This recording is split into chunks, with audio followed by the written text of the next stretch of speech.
Достар Селем, в этом уроке мы с вами остановимся на такую тему, как мы скажем на казахском «попробовать» или «попытаться», как это образуется на казахском языке. Также хочу сказать, достар, всем көп рахмет за подписку, за лайки, за комментарии, за донаты. Если вы не подписаны, подписывайтесь на мой канал, чтобы я дальше для вас могла снимать уроки. Ал енді бастайық. Хочу сделать небольшую рекламу. Я выпустила сборник слов и словосочетаний казахского языка для начинающих, для тех, кто начал изучать казахский язык. Если вы хотите приобрести, можете написать на WhatsApp по номеру 7 707 508 98 35. Стоимость сборника 2800 тенге, с доставкой по Казахстану 4000 тенге. Чтобы на казахском сказать «попробовать» или «попытаться», нам нужно к основному глаголу добавить суффиксы «ып», «эп», «п», потом идет вспомогательный глагол «көру». И это обозначает «пробовать» или «попытаться». Мы сейчас с вами рассмотрим в примерах.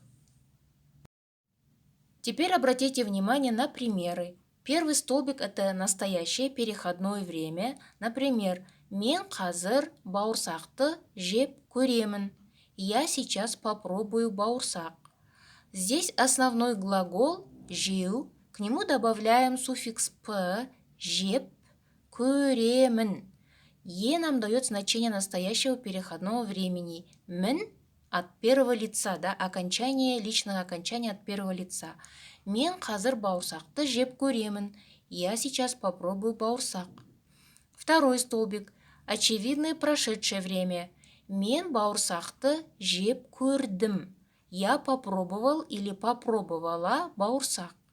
Тоже жеп, п добавляем, көрдім. Д нам знает значение прошедшего времени, да, очевидное прошедшее время, суффикс М – это личное окончание первого лица. Мен бауырсақты жеп көрдім. Я попробовала бауырсак.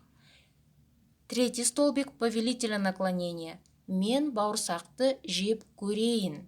Мен бауырсақты жеп көрейін. Давай, я попробую бауырсак. Жеп, п, көр, потом ейін. Суффикс повелительного наклонения первого лица.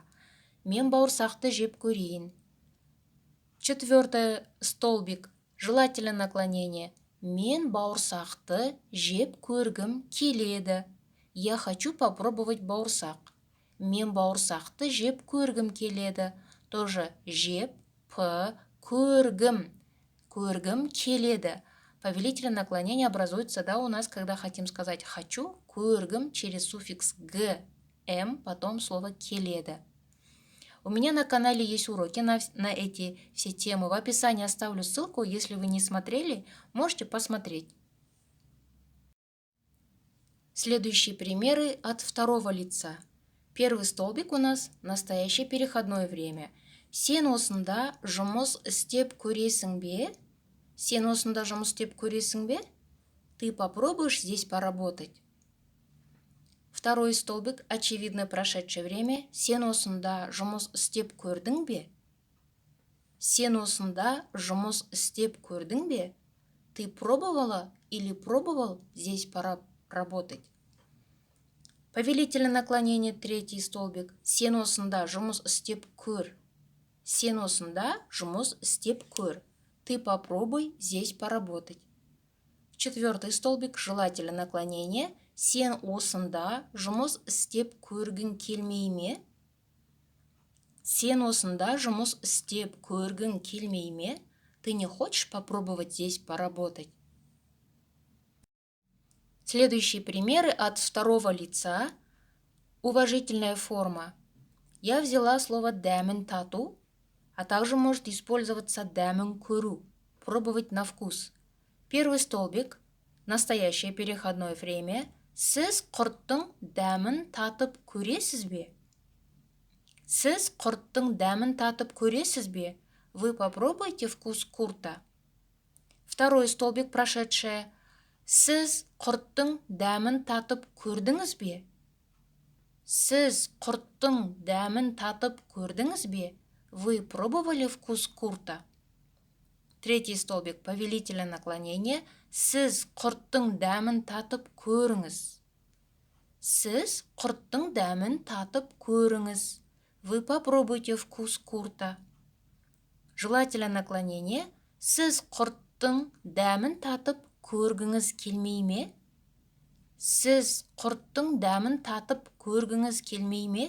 Вы не хотите попробовать вкус курта? Примеры от третьего лица. Первый столбик. Ол ағасына айтып көреді. Ол ағасына айтып көреді. Он попробует сказать брату. Второй столбик, прошедшее время очевидное.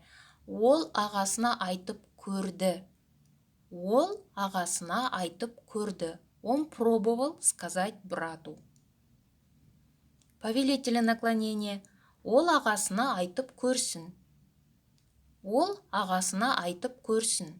Пусть он попробует сказать брату. Четвертый столбик, желательное наклонение. Ол ағасына айтып көргісі келеді. Ол ағасына айтып көргісі келеді. Он хочет попробовать сказать брату. Теперь примеры во множественном числе. Первое лицо. Біз. Настоящее переходное время. Біз әкемізбен сөйлесіп көреміз. Біз әкемізбен сөйлесіп көреміз. Мы попробуем поговорить с нашим отцом. Очевидное прошедшее время. Біз әкемізбен сөйлесіп көрдік. Біз әкемізбен сөйлесіп көрдік. Мы пробовали поговорить с нашим отцом. Повелительное наклонение. Біз әкемізбен сөйлесіп көрейік. Біз әкемізбен сөйлесіп көрейік. Давайте мы попробуем поговорить с нашим отцом. Желательное наклонение. Біз әкемізбен сөйлесіп көргіміз келеді. Біз әкемізбен сөйлесіп көргіміз келеді. Мы хотим попробовать поговорить с нашим отцом. Второе лицо, множественная форма, простая форма. Местоимение сендер. Настоящее переходное время. Сендер қымызды ішіп көресіңдер ме? Сендер қымызды ішіп көресіңдер ме? Вы попробуйте пить кумус. Очевидно прошедшее время. Сендер қымызды ішіп көрдіңдер ме? Сендер қымызды ішіп көрдіңдер ме? Вы пробовали пить кумус? Повелительное наклонение. Сендер қымызды ішіп көріңдер. Сендер қымызды ішіп көріңдер. Вы попробуйте пить кумус. Желательное наклонение. Сендер қымызды ішіп көргілерің келмей ме? Сендер қымызды ішіп көргілерің келмей ме? Вы не хотите попробовать пить кумус?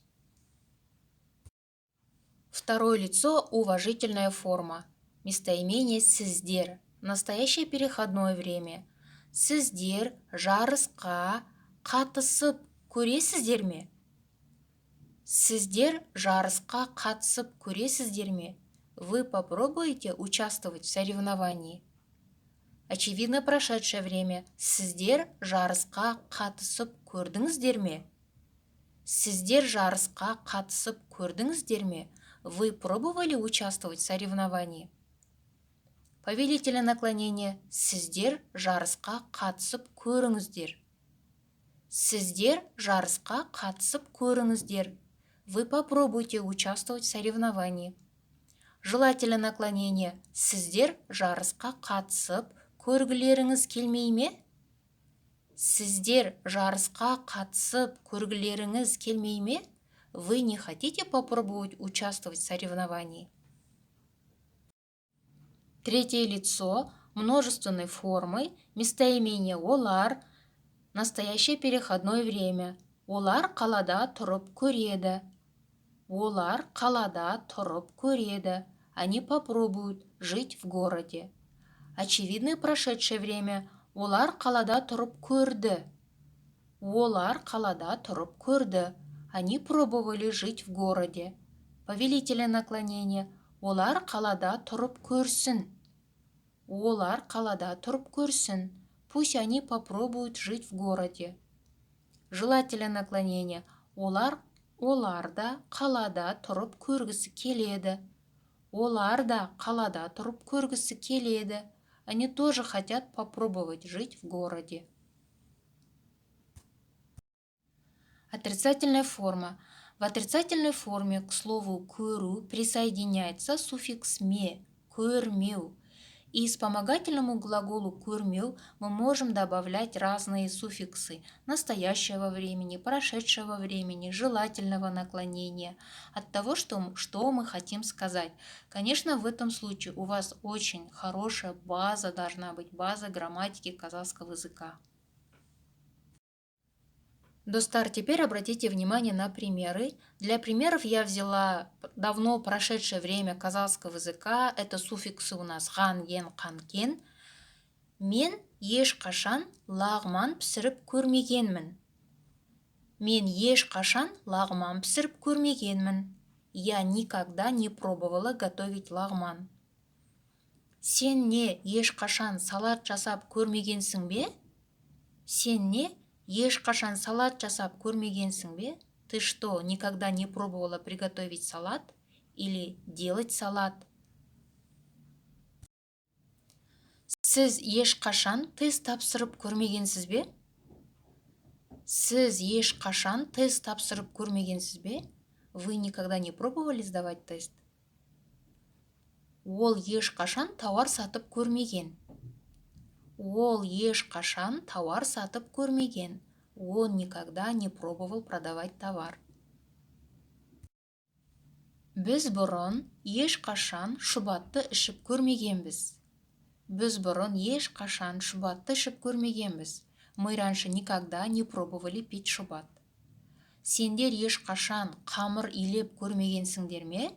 Сендер ешқашан қамыр илеп көрмегенсіңдер ме? Вы никогда не пробовали замешивать тесто? Сіздер кір жуатын машинаны ешқашан тазалап көрмегенсіздер ме? Сіздер кір жуатын машинаны ешқашан тазалап көрмегенсіздер ме? Вы никогда не пробовали чистить стиральную машину? Олар ешқашан бауырсақ пісіріп көрмеген.